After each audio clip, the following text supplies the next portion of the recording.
Welcome back, everybody. This Week in America, online, thisweekinamerica.us.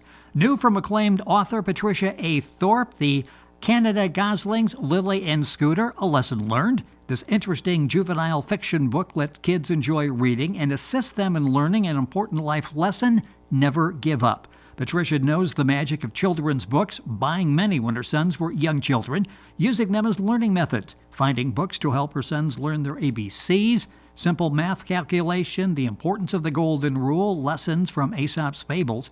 The memories of buying books for her children led her to create a children's book with a storyline about a hummingbird she lovingly called Harry. The book Harry the Hummingbird. She's also the author of Chucky the Black Squirrel, and now the Canada Goslings, Lilly and Scooter. A book developed over the years from looking out a large window at her lake property in Wisconsin, enjoying a cup of coffee, and observing many different kinds of animals and birds interacting with one another. Patricia A. Thorpe with us on This Week in America. Welcome to the program. It's great to have you with us. Thank you very much, Richard. I love how Happy to hear from you. Well, it's great to have you with us on the program, and I'm fascinated by how this whole thing started. Started, as I mentioned, you were buying books for young children, and it really helped them at an early age in reading and understanding what's happening in life.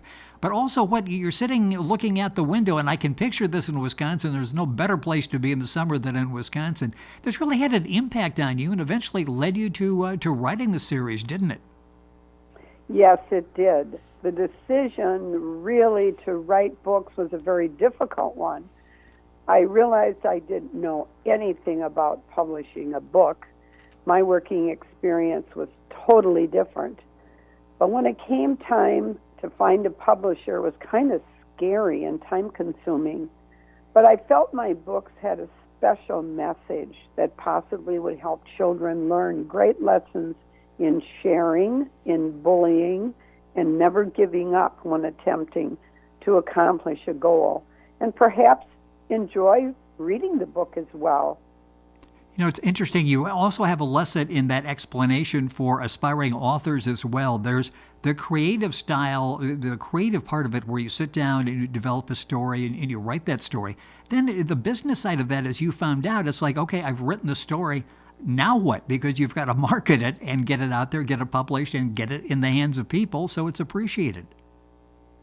That is very true. That was the scary part. And I talked to many publishers, and I think the most important thing is when you are going to publish a book and you don't really know how to go about it, is finding a publisher that will really work with you and that you can learn to trust. And I finally did that with Page Turner, and they helped me a lot, step by step. Michael Travis was the person that was dedicated as my contact person, and he helped me step by step in publishing my books, and he was extremely helpful. And Ty Trevino guided me throughout the submission of the process. He was my rock through this whole process. So it took about 2 years to actually sit down and take these stories, or to create an idea that I had in my head to a story. And Harry the Hummingbird, as I named the hummingbird that I watched most every day, come and eat from the nectar that we had put out. We always love to have the birds in the yard, so we put out all kinds of different food, which included the sweet nectar that the hummingbirds like. And Harry would come every day and perch up on the tallest tree in a tiny limb, and he would guard that feeder. And if any other bird came to eat from that feeder, he would bombard them. And so I watched this every day, and I thought this might be a lesson that children would help children to learn to share. So Harry the Hummingbird is about sharing. Yeah, and it's so much nicer for the child when they can actually relate when they see a story like this rather than just say, okay, you need to share that with your brother or your sister or your friends or Right. whatever. That's one thing, but when they actually are enjoying this book and reading and seeing Harry and the lesson that Harry learns in sharing it, it really has, it resonates at that particular point in time. The book we're talking about, The Canada Goslings, Lilly and Scooter, A Lesson Learned. Patricia A. Thorpe is the author. Now, this is a republished book, now available for sale in ebook and paperback at its lowest retail price. Available for sale in all Amazon sites, Barnes & Noble, Page Turner Press, and Media Direct orders. Chapters Indigo in Canada, Waterstones in the UK, Booktopia in Australia, New Zealand, and a lot more. And you can get all that information by going to our website, thisweekinamerica.us. You have this ability with the story to make these characters come alive. It's one thing to look out a window and see the birds and sort of imagine what they're going through, what they're thinking. You actually bring them to life. We feel like we know these in the short time that we're exposed to those. What was that experience like in the case of Lilly and Scooter and with Maud and Arnold, the young ones? Talk about bringing them to life, because we really feel you've given them personality. Well, I hopefully accomplished that goal. We had many, many geese on our lake who normally would, with the Canadian geese, they normally return to the same lake every year, and they would build a nest very early in March. And I had to do a little research about the book, The Canadian Goslings, because I wanted to be true to my facts. And I named Mom and Dad Maud and Arnold. I don't know where that came from, but I thought it was appropriate. Well, I love the names, yes.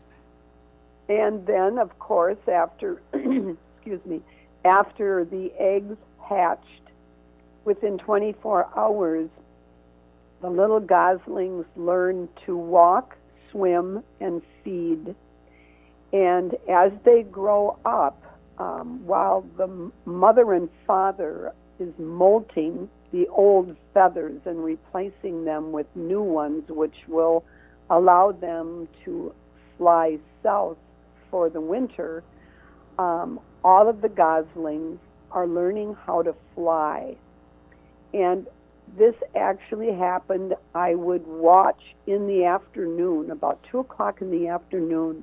Mom and Dad would gather all the goslings, and with a neck indication, all the goslings would go towards the water, and they would teach them, or try to teach them, how to fly. Well, I just started a little story that Scooter, he was wanting to play a lot with the other goslings, and he wasn't interested in learning how to fly. But Lilly felt, as his sister, she had to help him. So they worked and they worked and they worked, and finally Scooter did learn to fly. So he was able to fly with the rest of the family around the area to gain other foods that were good for them. And especially when it became cold in Wisconsin, they would all be able to fly together as a family south for the winter. Yeah. So that's kind of how that all worked out as a story. Well, yeah, and you'll learn the lessons of believing in yourself, the lessons of perseverance, because it wasn't like the first time he tried, he was able to fly.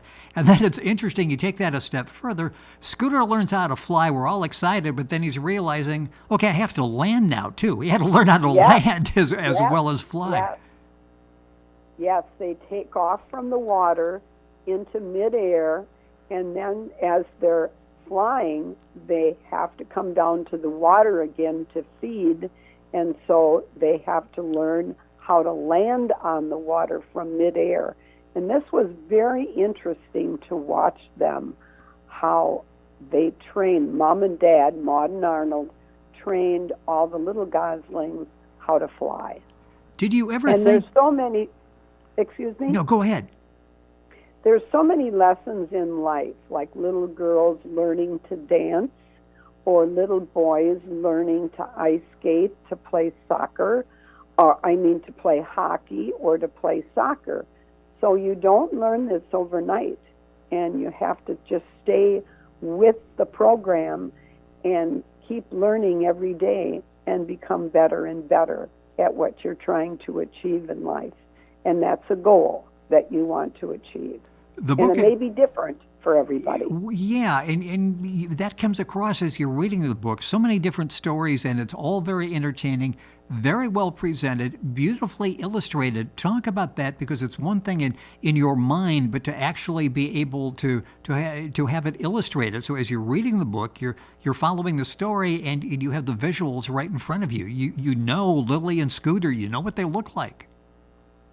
Right. Well, I worked with an illustrator from Page Turner, and there were times when the illustrator would illustrate what they felt was a good illustration, and then I would get that particular page that corresponded with the verbiage, and then we'd work together on how, what to change and what to do.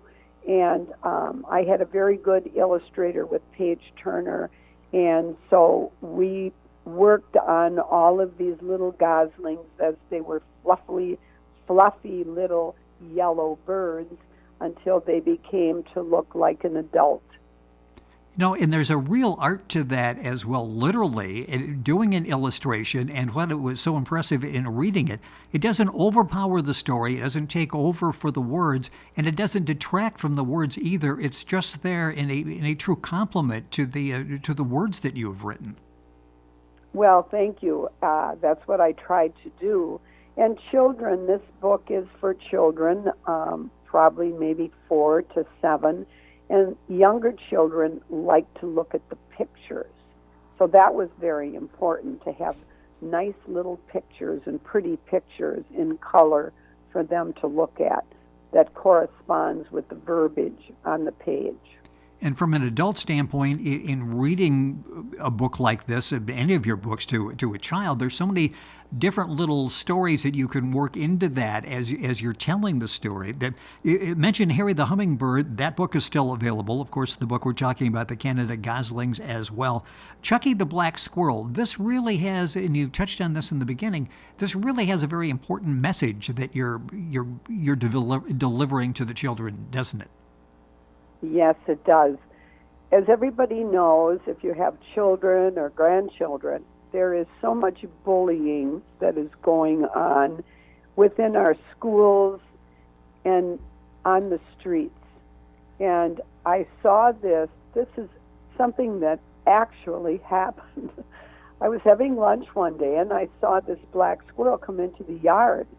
And I had never seen a black squirrel before.